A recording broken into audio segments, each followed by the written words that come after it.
When Daniel Ruiz disappeared, nobody noticed right away. That's what made it worse.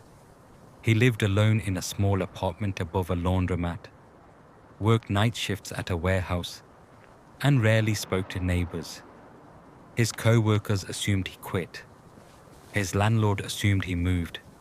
His family lived 3 states away and thought he was just busy. 32 days passed before anyone officially reported him missing. Detective Mara Klein received the case because no one else wanted it. Adult male, no signs of struggle, no witnesses, no urgency, just another file destined to collect dust. But something bothered her immediately. Daniel's apartment was too clean. Not tidy, clean. The kind of clean that felt staged. The bed perfectly made. No dirty dishes.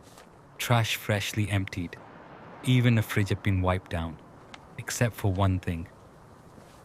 His phone sat charging on the kitchen counter. People don't vanish without their phones. Mara powered it on. The battery was full. No recent calls. No texts. No social media activity for over a month. Then she noticed the voice memo app. One recording. Time stamped at 2:13 a.m. the night he disappeared.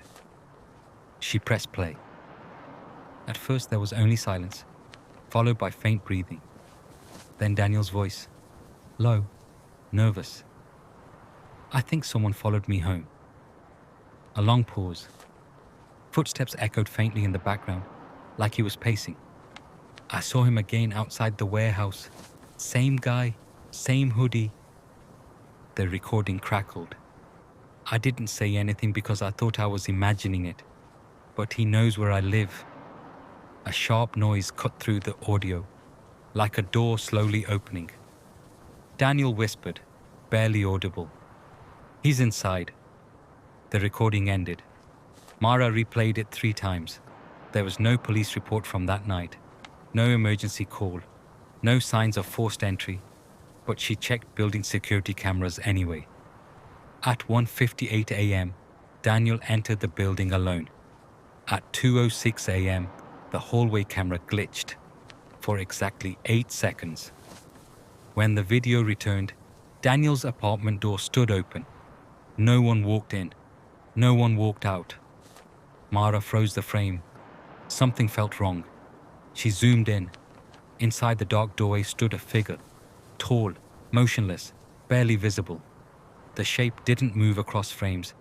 It was simply there, watching. The landlord insisted no one else lived on that floor. No visitors were recorded entering the building that night. The case stalled. Weeks passed. Then another disappearance was reported 2 blocks away. Same pattern. Adult male. Apartment spotless. Phone left behind. Mara compared the security footage. Another hallway camera glitch. Another open door.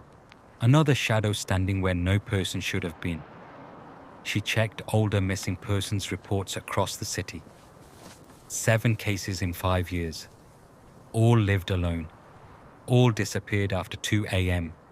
All buildings reported brief camera failures. And in every corrupted frame, after enhancing the image, the same silhouette appeared.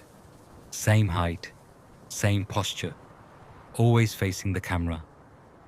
Mara couldn't sleep after that. One night, reviewing footage alone at the station, she heard movement behind her, a soft shuffle. She turned. The hallway outside her office was empty, but the motion sensor light at the far end flicked on, then off. Her computer screen suddenly glitched. Static flooded the monitor for 8 seconds. When the image returned, a new file sat on her desktop. Untitled audio recording, timestamp, 2:13 a.m.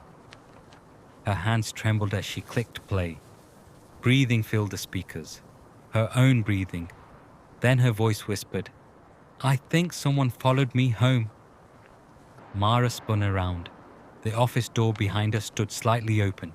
The hallway lights flickered, and just beyond the doorway, a tall figure waited silently, unmoving, as if it had always been there. The recording continued playing.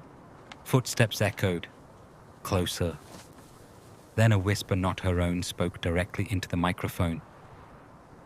Everyone notices eventually. The audio cut to silence.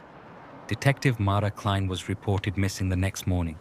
Her office was found perfectly clean.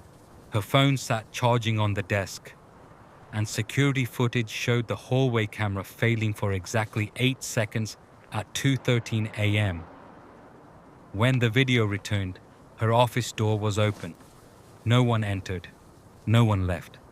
But in the darkness inside the doorway, something stood watching, still waiting.